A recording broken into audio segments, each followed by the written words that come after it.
of my neighbors just looked at me. Awkward. Okay. Hopefully no more bizarre experiences like that happen. It did trigger nightmares. It's starting off rough, but welcome to hell, folks.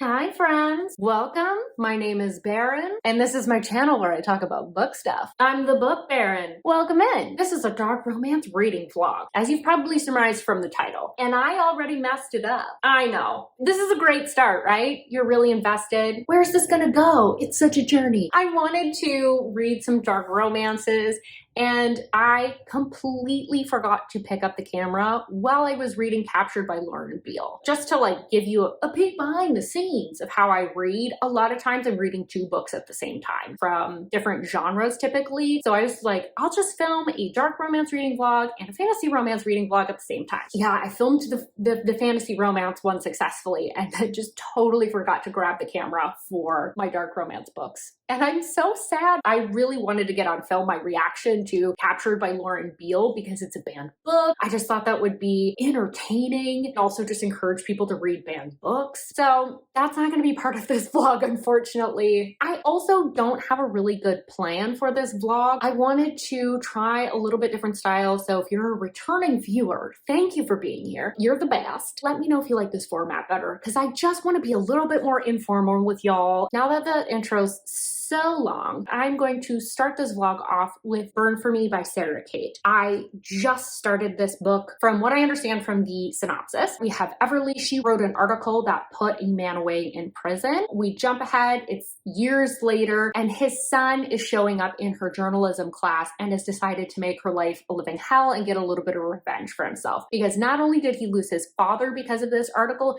his mother died by suicide as a result as well. Everly does carry some guilt, it sounds like, because of what's happened to him, so she kind of just takes it a little bit. I keep mentioning it. I'm really encouraged because I read Antihero by Sarah Kate and really enjoyed that. I didn't love her Salacious Players Club series. It just wasn't for me. This one's a little bit of like a bully romance, it sounds like, reverse age gap, so all things that I find very yummy. So my goal for this is just to pick up the camera more often to give you updates, but do shorter updates so I'm not rambling as much. With all that said, let's get into the vlog footage.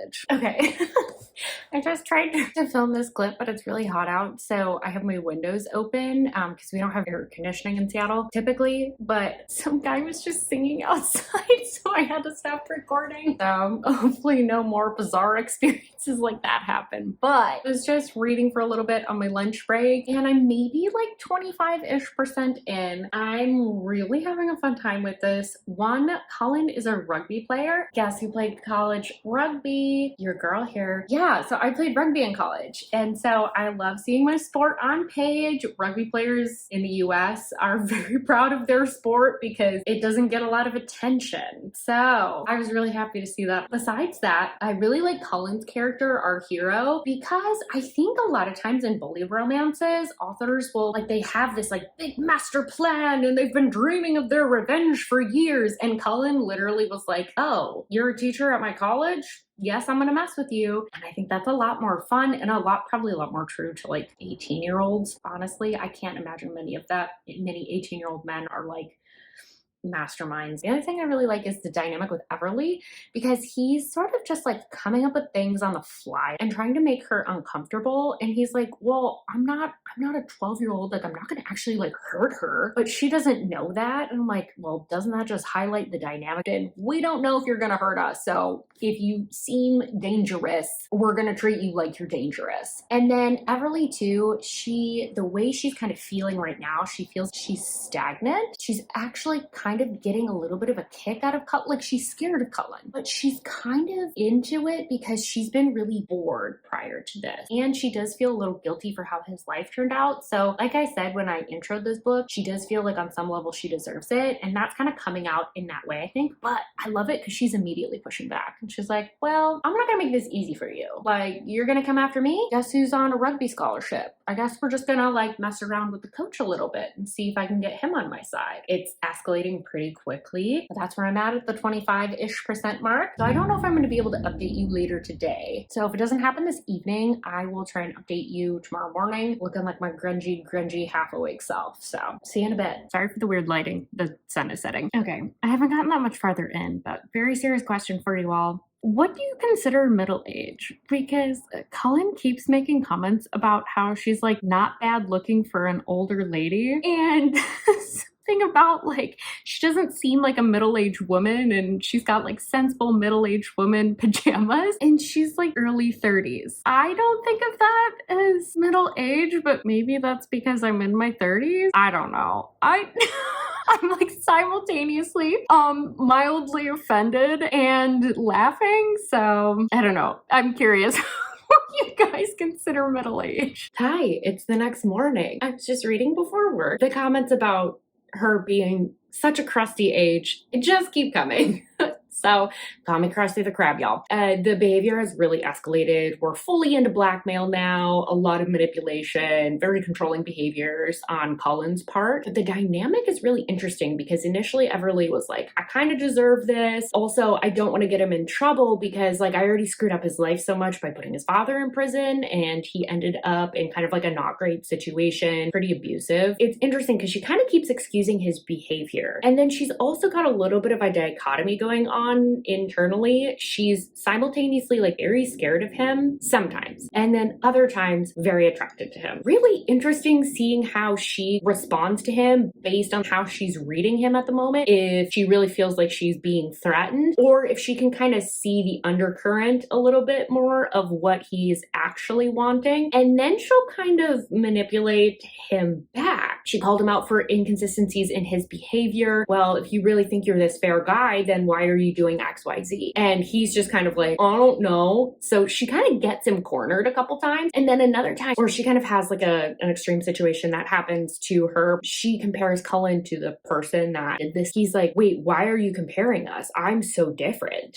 Which is interesting because he does not see himself as a bad person, but yet his behavior would suggest otherwise. I am still enjoying the book, and I think part of the reason that I'm actually liking some of Sarah Kate's other books, and I didn't like her Salacious Players Club as much, is I didn't really buy a lot of the pair-ups that she made in that series. I didn't buy that those two would be together. And I'm like, because this situation has outside forces going on, I'm somehow buying it more. I don't know. That's interesting. All right. I'm going to try and update you on my lunch break. If not, it might be tomorrow before I get back to you, but I'm about halfway through and looking forward to the rest of the book. All right. Bye, y'all. I'm going to keep this really brief because the only reason I stopped writing was because my Kindle had to go through an update. I don't think Sarah Kate did much beyond Googling what rugby players look like in order to research for this book. I know no one else will care about this, but she made a couple comments about the shorts and I was like, oh, well, I'll let it slide. I don't want to get into it, but basically like rugby shorts are way different than you think they're going to be when you see them visually. That aside, so she just made a comment about forward passing and I was like, ma'am? And I'm like, look, rugby doesn't have terribly many rules, but one of the biggest ones is that we pass backwards. I don't know. I don't know what to think about this. I had to say something. As the official representative of my sport, I'm gonna go back to reading. My Kindle is done updating. Hi, I'm back. I was just reading on my lunch break and I'm about 75% in. The dynamics of the relationship keep shifting. And honestly, I'm not even really sure how to like talk about them until like I got to this point, which is why I hadn't picked up the camera at all. They kept sliding around where it was like one scene Cullen would like claim that he was her boyfriend and want to do like normal relationshipy things with her, and then other times he would kind of slide back into like wanting to manipulate her, and he's just finally realizing how messed up, which honestly, I wasn't even sure that he was going to come to this realization because a lot of like dark romances don't, but he's realizing now how messed up what he's been doing to Everly really is. It's kind of wild because like something happened to her. She thought it was him because she didn't know the identity of the person that harmed her. And he is like, oh shoot, I have royally screwed this up. I have manipulated her into this entire thing. And now that she is actually in pain, very upset, he's like, ooh, I don't know if that's what I want anymore, or if it's actually what I ever wanted. Kind of reminds me of the Grinch a little bit. Why do I have these feelings? Sir, I have some ideas. I am kind of getting the sense that things are going to move at like a pretty sprinting pace after this. So unless I need to provide some commentary on the content regarding rugby, I probably will update you at the end only because I don't want to unintentionally spoil anything. So I'll update you at the end here and let you know what my final thoughts are, and then I'll pick out my next book. See you in a bit. Final update for Burn For Me by Sarah Kate. Wow, that last 25% was very intense. I don't think I breathed at all during that. Colin really goes through like a really solid character arc, and I felt like the relationship kind of moved in a much healthier direction, thankfully. Wow. Yeah, I'm gonna give that a final rating of like 4 stars. It wasn't my perfect dark romance, but it was really, really solid. I'm not sure what I'm gonna be reading next, so I'm gonna pick that out and let you know what I selected for it. Won't we, Kevin? See you in a second. Hi, so we're back in my bathroom. I was just getting ready for bed, but I did want to let you know that I picked my next book for this vlog. So at the beginning of this, I mentioned I was very disappointed in myself because I was hoping to pick up the book Captured by Lauren Beale, which has been banned off of Kindle, because I want to support authors that have been banned. This happens a lot to dark romance, yada yada. Just tonight, Lauren Beale posted something on Instagram and she was like, hey, a lot of people don't know that I've actually written another book that is still available on Kindle Unlimited that's very similar. So if you like Captured, read Never Let Go. So I'm gonna read that. I did already start. I am maybe 6% in, and already I can tell that this is going to be very dark, captive. The circumstances that are being set up are slightly different, and hopefully I'll be able to give you more details tomorrow morning. But for right now, I don't have a ton to go off of. It seems like perhaps the male is also a captive in addition to the female. There's already been a dead body. It really started off really dark because we're pretty much told right away that our hero for this, I think his name is Benjamin, killed a lady.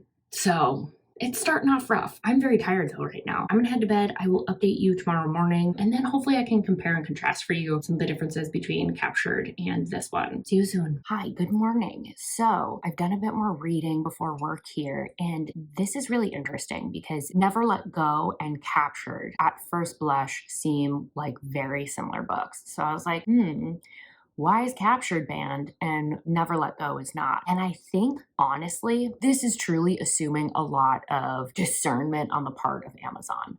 But my suspicion is that Captured, the circumstances, the culpability of the hero, I think is a lot higher than the culpability of this hero. And I'm using hero in quotes here. So the circumstances in Never Let Go, the book hasn't outright said this, but there's lots of hints that Benjamin is not a willing participant in this. He's being controlled by a woman named Marcy. So he is having to go along with a lot of the things that are happening. So I think the dynamic in this one is actually less captive and more like captive.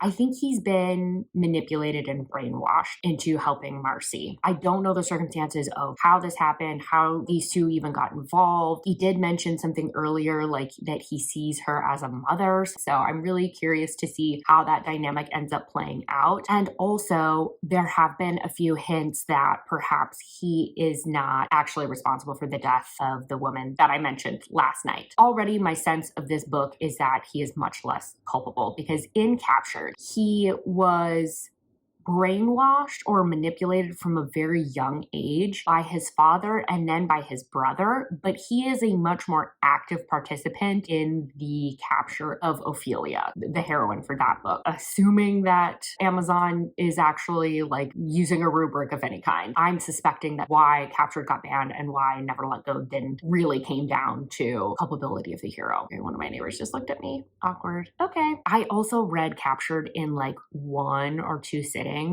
It didn't take me very long. It's not a terribly long book, and nor is this one. And also just kind of like the thriller elements made me like really want to keep going, thinking that I'll probably finish this book today because I'm planning to read on my lunch break, and then my husband has a work function tonight. I'm going to be able to spend like the whole evening reading. So I think I can finish this today. See you in a bit. Hi. So I didn't get as much time to read today as I was kind of hoping. I ended up having to work through my lunch, so that stinks. But I'm about 30% in now, and I'm losing light for the day. So I wanted to get like one more clip in. So the dynamics are starting to take shape now, finally. So it's clear, very clear now that Marcy is kind of like the true captor. And it's a lot more clear too, just how Marcy is manipulating him. And although he has more freedom, it's very clear that he is in self-preservation mode. A lot of this is coming down to self-preservation. But his sense of morals are very warped because Mackenzie, our main female character, she calls him a monster, and he is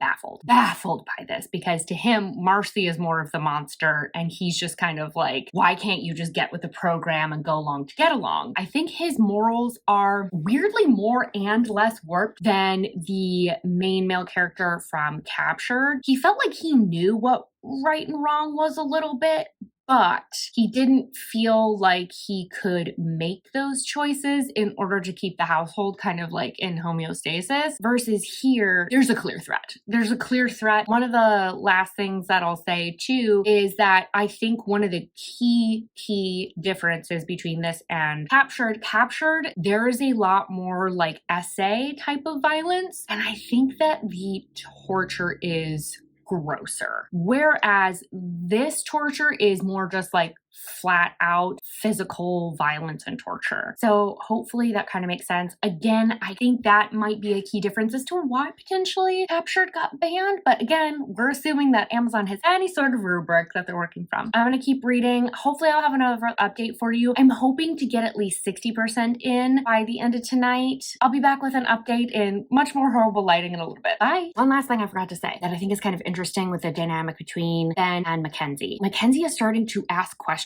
that are making Ben rethink what his moral lines are and how he views himself, because she's not losing her sense of self like he kind of expected her to, and she's actually getting feistier the longer she's in captivity. So I keep hitting this plant. I just had to back in and say that. Okay, bye for real now. So I have tried to record this about 5 different times, but Kevin's little lemur tail keeps getting in the shot, and I only have a little bit of time to update you. I'm 60% in now, and we have a lot more rapport built between Benjamin and Mackenzie. There's something that happened that allowed them to really talk with one another a lot more. And it's interesting because Mackenzie is really pushing him and viewing him through the lens of morals of the outside world. And he has his own like messed up set of morals in a weird way with the captivity. His relationship with Marcy is really kind of fleshed out more. And it's not great. It's real gross. So that was really interesting to learn, because you kind of realize like how depraved and crazy his background is. And there's like moments where Mackenzie is like, I'll say something really fucked up and she'll be like, oh my God, is he flirting? Or he was like trying to make a joke and it was like super off colored. So just to view that dynamic of how much that has socially stunted him, and he still is kind of pushing Mackenzie. He wants her to like him, but he also is sort of pushing her to fear him, because he thinks it's what's going to keep him and her alive, because that's what makes Marcy happy, because Marcy seems to be very fearful that, or angry that Benjamin might like Mackenzie or be attracted to her. Yeah, the dynamic is way different than Captured. I am probably going to finish the rest of this the next time that I sit down for it. See you in a bit. Hi. So it's the next day. I finished Never Let Go. Sorry, we're in my bathroom. I'm just like getting ready because it's hot, and despite being lactose intolerant, I want to play Russian roulette and get some ice cream. So that's what I'm planning to do. Back to my reading. So I just didn't really end up buying the relationship because Mackenzie never really felt like she truly had Stockholm Syndrome, because she was fighting Marcy constantly and she wasn't very strategic about it. So then it just didn't make the falling in love with the hero very believable, because then I was like, well, why do you like him? Because she would constantly seesaw back and forth between like, I'm in love with him and also I'm grossed out by the many things that he has done. And he was trying to be more strategic and would sometimes kind of do things that were questionable, but in the name of like trying to get them out of the situation they were in. I just didn't really understand why these two liked each other at the end of the day, which was frustrating. And it didn't really feel like they were ever like working together to like team up against Marcy. In Captured, it felt like the hero was really like standing up for the heroine, even though he was still kind of using questionable logic. It felt like they were a team against the brother, and so the relationship made more sense. I'm struggling with how to rate it.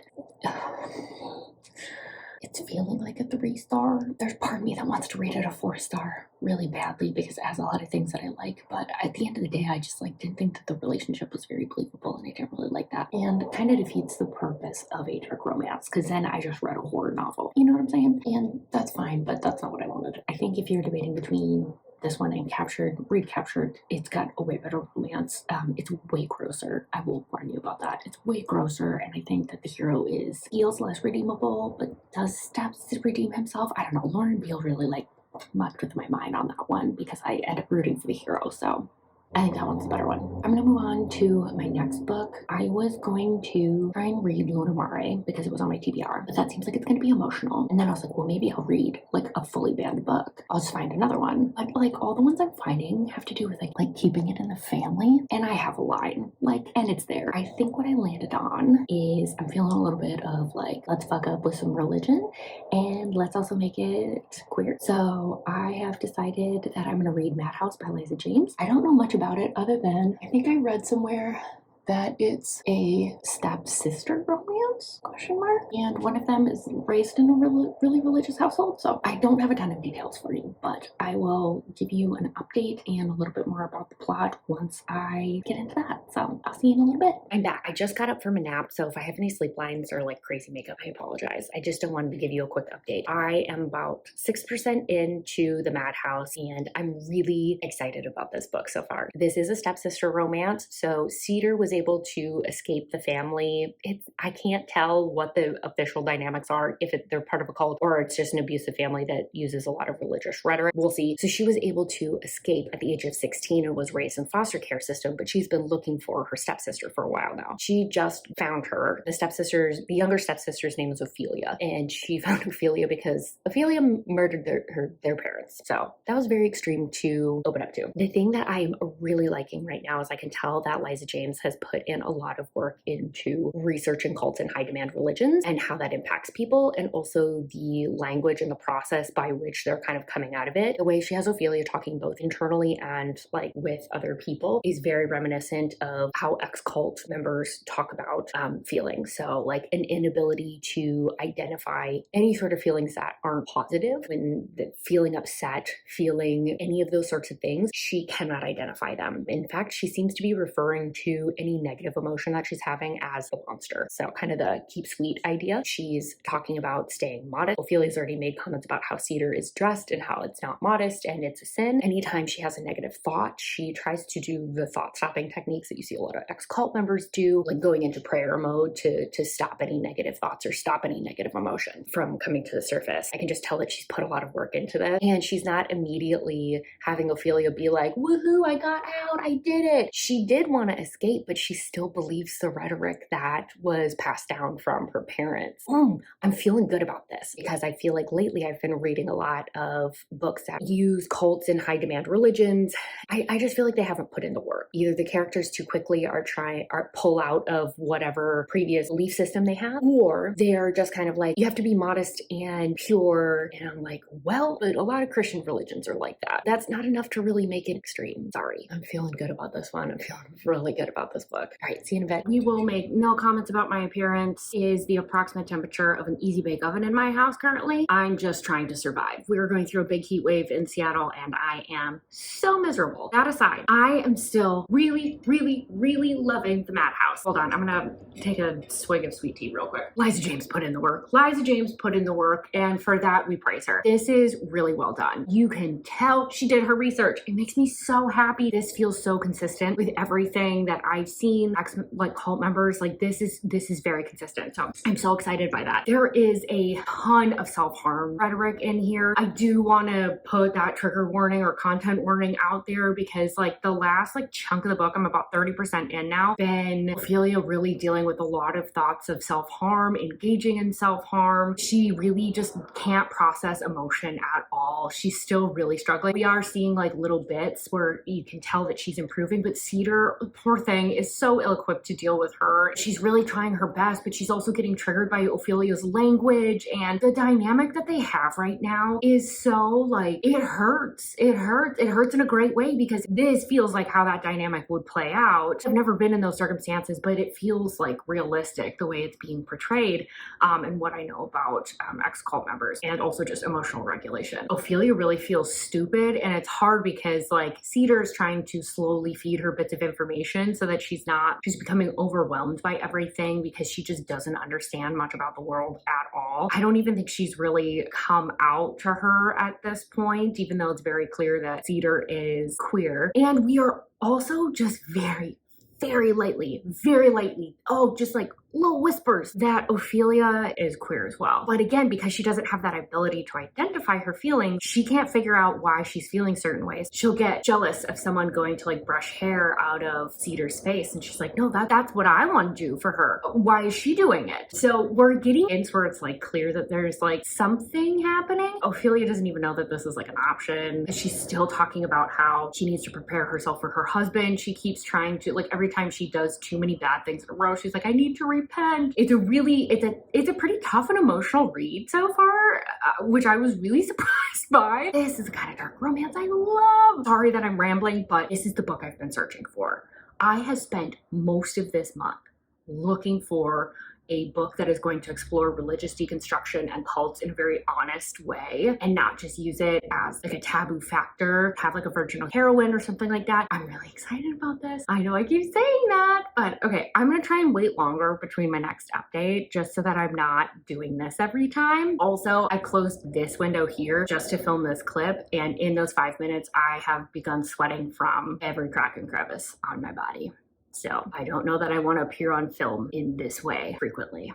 I have kind of a busy work day, so I'm hoping that I can get a little bit more read, but I'm going to guess I won't be able to update you until maybe tomorrow. Hopefully I'll update you in the morning so this doesn't happen again, because it's a lot. I can feel it. I need to provide you with some context. This is the temperature inside of my home. I don't know if God has decided to smite me, but welcome to hell, folks. Wow, I just keep getting all the best angles for this video, so you're welcome, internet. So I'm kind of in an odd spot in my house because it's the coolest part of my house. Have I mentioned that it's warm? But I think there's a revenge plot line. I didn't realize that there was going to be more plot than what we already were getting. Hi, I'm back to give you an update on The Madhouse by Liza James. A lot has happened since I last updated you. Before I get into everything, I will apologize for the lighting, but I cannot open my blinds any further than they currently are because otherwise I will be incinerated by the sun. I'm trying to do whatever I can to stay cool. But that aside, we have some developments. In terms of the book, I'm still really loving it. I do want to confirm here now that Fee or Ophelia does have dissociative identity disorder. I was hesitant to say that previously just because people will kind of throw that term around, so I didn't want to do it here, but I did just want to confirm that. So what's really interesting is because of that, you're seeing this kind of like seesaw in the relationship with Cedar, where it's like one personality, the monster, will move things forward very quickly, and then you'll see this kind of like retraction when you're with like Delia or the primary personality. I shouldn't use quotes. She is the primary personality. It did feel like the relationship got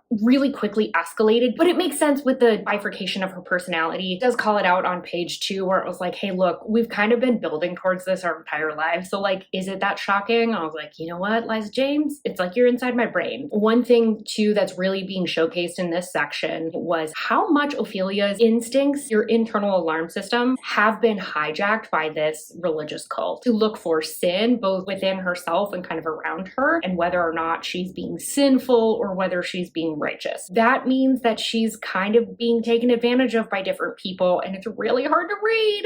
It's really hard to read. It's really sad, but that is a reality for people coming out of high demand religions and ex-cult members. That is a reality that they face. They've shoved down that instinct to and that alarm system so much that it doesn't register for them. It was so hard to read, but Ophelia was like, oh, but they're men. I've been taught that men know better than me. I think all the time that they don't know what they're talking about, but my priest and my father, they always know better than me. Breaks your freaking heart. It has gotten like full slasher mode at this point. The plot is really escalating. It's very intense. It's very scary right now. Okay, so those are the book updates. That aside, some updates from the social media front. I was talking with Nikki in Bookland about this book, and she was like, oh yeah, I can't wait for part 2. And I was like, part 2? Oh, there's a second part within this book? And so I went through the table of contents. I was like, there's no 2 parts. And then I was like, oh my God, there's another book. And I was like, what do you mean? I was like, Nikki, what do you mean? What do you mean there's 2 books? What do you mean there's a part 2? And she's like, oh yeah, there's a second one coming and there's no release date. It's sometime this year, so it's coming. But I'm so glad I got that warning, or I truly would have felt devastated by the end of this book. So I impart that wisdom onto you because I had no indication that this was a 2-parter. The other thing, I have no chill when I like something. So I did message Liza James and I just asked her, I was like, hey, like Ophelia's voice feels very authentic. Can I get some insight? Is this research? Is this from personal experience? Because the voice feels very real. And she's like, yeah, it's a little bit of a mix of both because she comes from an evangelical Christian background. So it explains why she's got the language down and she's gone through a little bit of deconstruction. And then she said that she did a ton of research for more of the cult aspects of like how Christianity and like the Bible can kind of get twisted into these like more extreme things. I'm going to finish this up because I think I've filmed like way too much footage for this specific book. And we all know that it's going to be like a 6-star book for me. So I'll do kind of like a final wrap up at the end of this. I'm gonna go read outside. It is, have I mentioned it's hot here? It's very hard for me. All right, see you in a bit. Hi friends. Guess whose heat wave broke? I'm back in a sweatshirt where I belong. And I finished Madhouse. And I think we know how I feel about it. I think it did a great job of capturing what religious deconstruction really looks like. I think if you've done that and dealt with the guilt and shame, you will definitely relate to that. Liza James even had a really sweet author's note in the end that really just talked about releasing trauma and that she hoped everyone felt this was cathartic. This is the book that I have been looking for all month, and that feels really good to say. It's a 5-star. I don't think anyone's shocked with that if you've made it this far. The ending does leave off on a cliffhanger. Just to kind of put a pin in everything, Burn for me is a really solid read. I definitely enjoyed it. It's not one that I think really delves into like a lot of the psychological aspects, but it does just enough that I was able to really enjoy it, but also had enough other things going on that was kind of fun. It did trigger nightmares for me though, just because Cullen has so many piercings. It made me think of them getting ripped out in rugby practice. Yeah, I know. Because he has like a tongue ring and nipple rings and like all of it and all it, okay. That's just a personal phobia. As someone who has a lot of piercings, that was like a reoccurring nightmare for me when I was playing rugby in college. To wrap things up for Never Let Go, I think this one really showed me how much I'm in dark romance for the characters. And I'm in it for the mind F of it all, making me sympathize with a villainous hero, making me want to root for their love story. But I just didn't buy it in the same way that I did in Captured. Captured was a 5-star. I think this has to be a 3-star. This isn't like poorly written. It's just not executed in a way that I think is effective. Hopefully that makes sense to you, just because I didn't buy the relationship. With Madhouse, this is an all-time favorite for me. These characters were so well done. And I think that's really what I'm in dark romance for, and why some of the popular ones don't work for me. It's just good knowledge to, I think, to have about myself. I think it's good that I'm further nailing down my taste so that I'm picking dark romances that fit my taste better. With all that, if you're a returning viewer, thank you so much for being here. Let me know if this slight change up in style worked for you, or if you prefer the other version where I kind of planned it out a little bit more. And thank you to all of you who made it to the end. Don't tell the other children, but you're my new favorites. Don't forget to like this video if you liked it, subscribe if you want more content from me, and I really appreciate it. And I hope I can see you on my next video. Bye-bye!